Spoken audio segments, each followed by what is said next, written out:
Hello everyone, welcome to my channel. साथियों, आज की कहानी बड़ी मज़ेदार और प्रेरणा देने वाली है। कहानी का नाम है नारद जी का मित्र।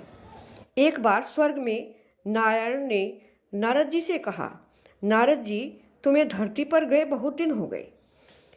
कल वहाँ जाओ और देख कर आओ पृथ्वीलोक में आजकल क्या चल रहा है। नारद जी ने कहा, ठीक है, मैं कल ही जाता हूँ।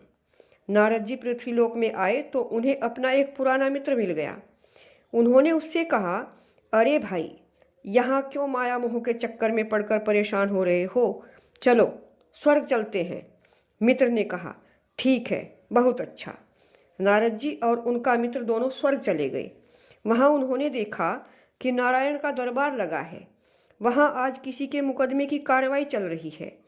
नारद जी अपने मित्र को एक पेड़ के नीचे छोड़कर और थोड़ी देर में आने की बात कहकर किसी काम से दरबार में चले गए। मित्र को उस पेड़ की घनी छाया में आनंद आ गया। उसने सोचा, कितनी बढ़िया छाया है, मंद मंद हवा के साथ खुशबू आ रही है। अगर यहाँ एक आराम कुर्सी होती तो उस पर बैठता। वह तो कल्पतरु था, जहाँ पर जो भी मांगो तुरंत इच्छा पूरी होती है। इसलिए तुरंत कहीं से आराम कुर्सी आ गई। वह उस पर बैठकर आराम करने लगा। थोड़ी देर बाद ही उसने सोचा कि अगर एक पलंग होता तो उस पर लेटता आराम से। पलंग भी आ गया, बड़ा आरामदायक। वह उस पर लेट गया। उसने सोचा कि अगर मैं घर होता तो किसी से पैर दबाने को कहता और किसी से होले होले सिर सहलाने को कहता। सोचने की देर थी कि तुरंत कई अप्सराएं आ गईं। कोई पैर दबाने लगी, कोई सिर सहलाने लगी और कुछ नाचने गाने लगी। उसने सोचा कि अगर मेरी पत्नी इन इतनी औरतों को मेरे पास देख ले तो झाड़ू से अच्छी तरह पिटाई करेगी। सोचते ही तुरंत उसकी पत्नी झाड़ू लेकर वहाँ उपस्थित हो गई, लगी मारने तड़ातड़ झाड़ू। सारी अप्सराएं भाग गई और वह भी उठकर भागा।